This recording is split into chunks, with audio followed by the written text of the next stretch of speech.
नमस्कार मित्रों, मैं राहुल लाल। अडानी समूह लगातार चौतरफा तौर पे घिरा हुआ दिख रहा है और अडानी समूह को अब ताजा झटका लगा है फ्रांस से। जी हाँ, 50 अरब डॉलर के जो एक हाइड्रोजन प्रोजेक्ट था उससे टोटल एनर्जी ने अपने हाथ वापस ले लिए हैं। अडानी समूह के सबसे बड़े निवेशकों में से एक टोटल एनर्जी ने अब दूरी बनाई है हिंडनबर्ग रिपोर्ट के बाद। घरेलू बाजार को देखकर ऐसा लग रहा था कि यहाँ पे जिस तरह से शेयरों में तेजी आ रही है अडानी समूह के, तो हिंडनबर्ग की रिपोर्ट कई सारे एक्सपर्ट कह रहे थे कि वो अब नेपथ्य में जा रहा है, वो पर्दे के पीछे जा रहा है। लेकिन अडानी समूह के लिए समस्याएं समाप्त नहीं हो रही हैं। ये काफी गंभीर विषय है मित्रों, क्योंकि अडानी समूह लगातार उनका जो इन्वेस्टमेंट है भारत में वो इंफ्रास्ट्रक्चर के क्षेत्र में निवेश है, और ऐसे स्थिति में अगर बड़े बड़े निवेशक उनसे दूरी बनाएंगे तो भविष्य में उनके लिए फंड जुटाना काफी मुश्किल सी स्थिति होगी।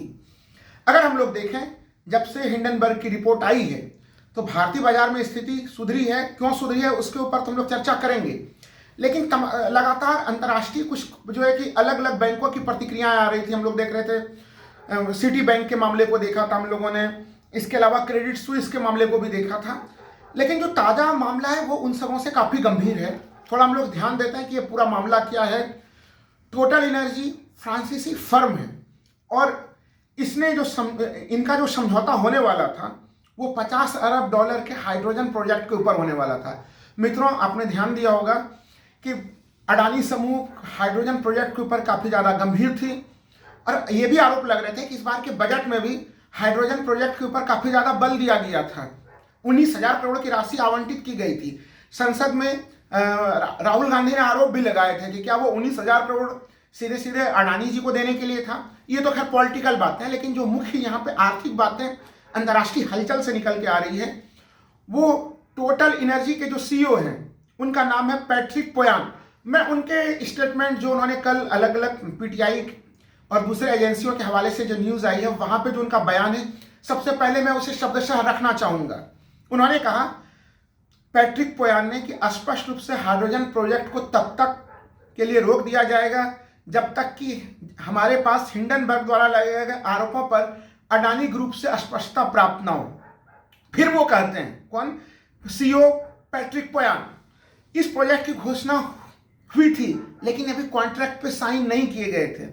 अभी के लिए इसे साइन नहीं किया जाएगा जब तक कोई स्पष्टता नहीं आ जाती हिंडनबर्ग मामले को लेकर, तब तक कोई और निवेश का मतलब नहीं। यानी अगर इनके टोटल एनर्जी के सीईओ का जो बयान है और बयान का जो मैंने आखिरी वाक्य पढ़ा है वो काफी ज्यादा तल्ख संकेत देता है कि हिंडनबर्ग मामले के ऊपर जब तक वो कोई ठोस स्पष्टीकरण नहीं आता है तब तक वो इसमें निवेश नहीं कर सकते हैं।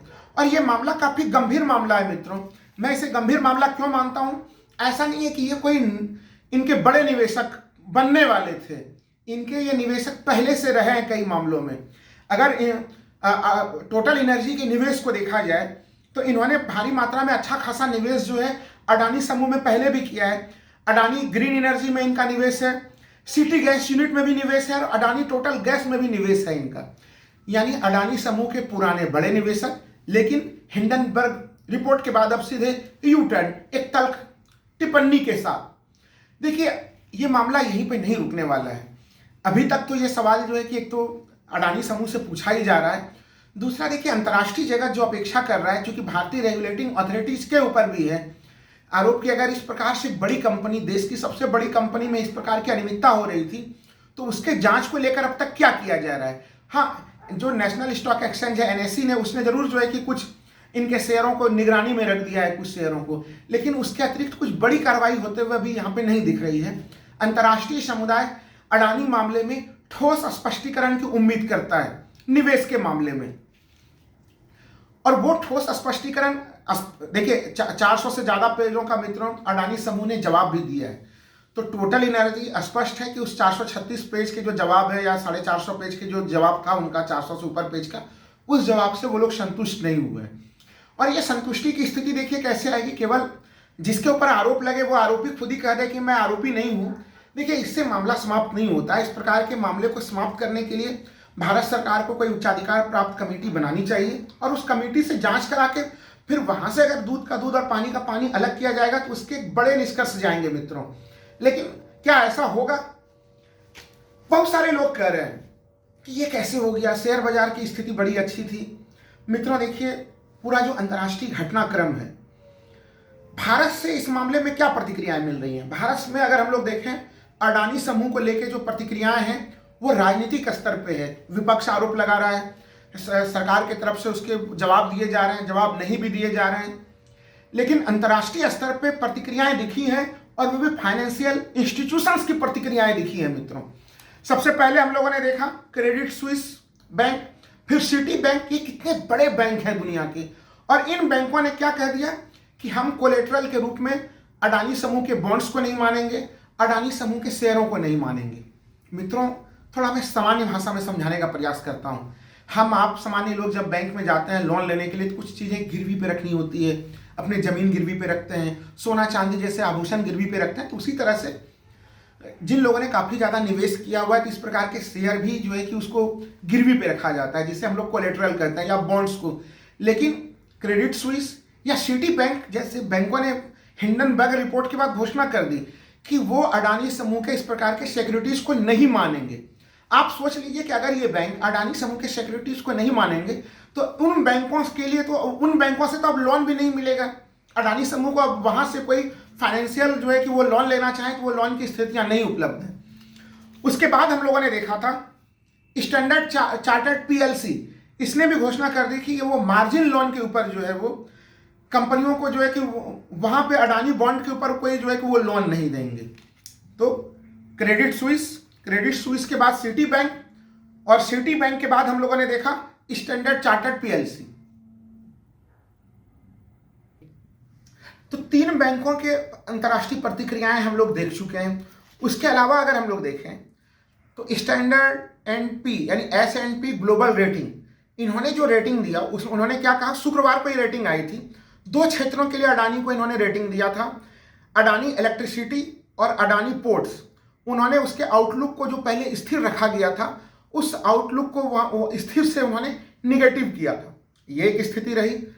लेकिन आज जिस समाचार को लेकर हम लोग विश्लेषण कर रहे हैं मित्रों, कि किस तरह से टोटल एनर्जी की तरफ से झटका लगा है। देखिए, टोटल एनर्जी की तरफ से झटका लगना आप लोगों को जरूर चौंका रहा होगा, लेकिन मुझे बिल्कुल नहीं चौंका रहा है। क्योंकि अगर इस न्यूज के नींव में जाना है कि टोटल एनर्जी को आखिर ये निर्णय क्यों लेना पड़ा, तो आपको अमेरिका का जो शेयर बाजार है डाउ जोन्स, वहां से आपको इसके संकेत मिलते हैं। तो यूएस मार्केट से शुक्रवार को हम लोगों ने देखा था कि इसको झटका लगा था। डाउ जोन्स ने स्पष्टता घोषणा कर दी थी शुक्रवार को कि वो इसको सस्टेनेबिलिटी इंडेक्स से जो है कि बाहर कर रहे हैं। और ये बाहर कब किया जाएगा? मंगलवार 7 फरवरी से। यानी मंगलवार 7 फरवरी से अडानी का जो शेयर है अडानी एंटरप्राइजेज, इसको डाउ जोन्स ने सस्टेनेबिलिटी इंडेक्स से बाहर कर दिया है। मित्रों आप कहेंगे सस्टेनेबिलिटी इंडेक्स से बाहर ही हो गया तो क्या दिक्कत है? देखिए, सस्टेनेबल डेवलपमेंट, सतत विकास की तरफ अगर आप देखें तो अडानी काफ़ी बड़ा सा जो है कि अडानी समूह उसके ऊपर बजट खर्च कर रहा है, और उसके लिए उनको वहाँ से और ज़्यादा फंड की जरूरत पड़ेगी उनको। लेकिन जब आप इस प्रकार के इंडेक्स से बाहर होते हैं तो फिर निवेशकर्ता को भी समस्या आती है कि अगर हम इसमें निवेश कर रहे हैं और बड़ा सा एक शेयर बाजारी जो है कि उसके लिए पॉजिटिव संकेत डाउ जोन्स जैसा शेयर मार्केट संकेत नहीं दे रहा है, तो फिर ऐसे में आपके निवेशक आपसे क्यों जुड़ेंगे? और यही कारण है कि हम लोगों ने देखा कि टोटल एनर्जी ने दूरी बना ली, और दूरी छोटे मोटे प्रोजेक्ट से नहीं बनाई। सोचिए, एक प्रोजेक्ट जिसकी घोषणा पिछले साल जून 2022 में हुई थी, उस प्रोजेक्ट पे भी सिग्नेचर नहीं हुए थे। लेकिन चूंकि वो $50 अरब का प्रोजेक्ट था, मेगा प्रोजेक्ट था, उससे सिग्नेचर होने से पहले ही दूरी बना ली। तो क्या आपको ये नहीं लग रहा कि अडानी समूह के लिए संकट की घड़ियां अभी बनी हुई हैं? अगर हम लोग थोड़ा सा और विस्तार में देखें, जो फ्रांसीसी फर्म के साथ जो समझौता हो रहा था, ये फर्म कहाँ पे निवेश करती? ये निवेश करने वाले थे Adani new industries limited ANIL, इसमें 25% की इनकी भागीदारी होती। मित्रों एक चीज आप लोग ध्यान से समझें, अभी ये फंड की समस्या हिंडनबर्ग रिपोर्ट के बाद अडानी समूह को हो रही है। लेकिन हम लोग अगर भारत के मामले को ध्यान दें, जब से फेडरल बैंक जो है कि ब्याज दरों को ऊपर कर रहा है, तब से हम लोग देख रहे हैं कि यहाँ से बड़े मात्रा में जो पूंजी है वो फिर से जो है कि भारत से वो पूंजी विदेश की तरफ अग्रसर हो रहे हैं। अमेरिका में अगर हम लोग देखें कोरोना काल के समय में लगभग 0% ब्याज दर की स्थिति बनी हुई थी, तो वहाँ से लोग लोन लेते थे, भारत के मार्केट में लगा देते थे, या फिर ऐसे भी जिनके पास पैसे थे तो 0% इंटरेस्ट रेट पे कोई क्यों रखेगा पैसा। लेकिन अगर अमेरिका में खुद ही अब इंटरेस्ट रेट बढ़ रहे हैं, आप लोग तर्क देंगे कि कल भी जो है कि आरबीआई ने जो है कि रेपो रेट में वृद्धि की है, रेपो रेट में भारत में वृद्धि की गई है, लेकिन अभी भी अगर हम लोग देखें तो आप अगर निष्पक्ष रूप से सोचें कि जो पूंजी निवेशक है वो भारत से बाहर जा रहा है। और वैसे स्थिति में हिंडनबर्ग की रिपोर्ट के बाद जो एक स्थिति दिख रही है, जो एक इमेज बन रहा है कि भारत की सबसे बड़ी कंपनी, जो कि जिनके एक मुखिया जो है वो दुनिया के दूसरे सबसे अमीर आदमी में शुमार होते रहे, अगर उनके कंपनी को लेके जो भारत में रजिस्टर्ड रहा, यहाँ की जांच एजेंसियों ने क्या रुख अपनाया हिंडनबर्ग रिपोर्ट के बाद? कोई जांच करने के लिए तैयार नहीं है। इस ऐसे स्थिति में सवाल सरकार पे ही केवल खड़े नहीं हो रहे हैं, हमारे रेगुलेटरी अथॉरिटीज के ऊपर सवाल खड़े हो रहे हैं कि वो कितनी प्रमुखता से अपने काम कर पा रहे हैं। तो बार बार मैं इसलिए कह रहा हूं कि सरकार को इस मामले को, अगर विपक्ष जेपीएससी जांच की मांग करता है तो मुझे लग रहा है वो काफ़ी एक बेहतरीन चीज़ है कि वो जेपीएससी जांच करें, या फिर अन्यथा जो तमाम दूसरी एजेंसियां हैं, ईडी या फिर सेबी, वो लोग कुछ अपने स्तर पर गंभीर जाँच कराएं। हम लोगों ने देखा है कि हाल के समय में ईडी काफ़ी एक्टिव नजर आई है, विपक्ष के नेताओं के पास सुपर एक्टिव नजर आई है।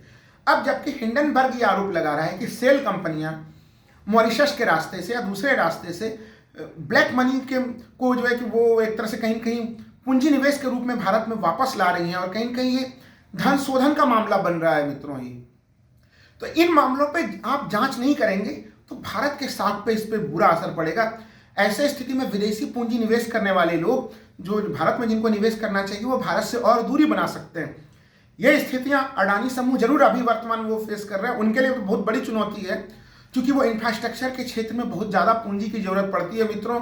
और उन्होंने जो कर्ज लिए हैं भारतीय बैंकों से, तो कर्ज है ही उनका, विदेशी बैंकों से भी भारी मात्रा में कर्ज ले रहे हैं। जो प्रोजेक्ट की बड़ी लंबी रूपरेखा है उसके लिए उन्हें और धन की जरूरत पड़ेगी। तो अडानी समूह के लिए भी ये आवश्यक है, भारत की एक छवि के लिए, कि यहाँ पे निवेशक अच्छे मन से आए, खुल के निवेश करें, यहाँ के नियम कानून को लेके हो कि जो यहाँ पे नियम कानून रूल्स रेगुलेशन बने हुए हैं वो काफ़ी अच्छे से न्यूट्रल ढंग से काम करते हैं। ये देश के लिए भी बहुत आवश्यक है। एक सवाल जो आप लोग लगातार पूछ रहे हैं मित्रों कि शेयर बाजार तो लगातार जो है उसमें वृद्धि हो रही है, और वो वृद्धि के क्या कारण हैं, कौन लोग कर रहे हैं, क्या हिंडनबर्ग के बाद की स्थितियां आ गई हैं? देखिए, भारतीय शेयर बाजार में कहीं कहीं अगर हम लोग देखें इस सप्ताह जब से शेयर मार्केट खुला है तो कहीं कहीं स्थितियां बेहतर हो रही हैं अडानी शेयर्स की, इसमें कोई दो मत वाली राय नहीं है।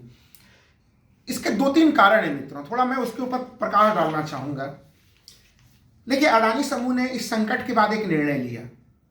पहला निर्णय तो उनका हम लोगों ने देखा, एफपीओ, जो 20,000 करोड़ का एफपीओ था उसको उन्होंने वापस ले लिया, लेकिन उससे संकट का कोई समाधान होता हुआ उन्हें नहीं दिखा, शेयर गिर ही रहे थे। इन्होंने 9,200 करोड़ के जो इनके कर्ज थे उसका इन्होंने प्री पेमेंट करने का एक तरह से निर्णय लिया। देखिए, कर्ज आपने लिया, पेमेंट तो आपको करना ही था, लेकिन इनके कर्ज को चुकाने का जो समयावधि था वो सितंबर 2024 तक का था मित्रों। अगर मैं अडानी समूह के जो कंपनी के हिसाब से जो आंकड़े आए हैं, जरा मैं उन आंकड़ों की तरफ आप लोगों का प्रकाश डालूं, तो अडानी इस कंपनी ने जो निर्णय लिया है कि अडानी पोर्ट्स के 168 मिलियन जो शेयर गिरवी रखे गए थे उसे छुड़ाए जाएंगे।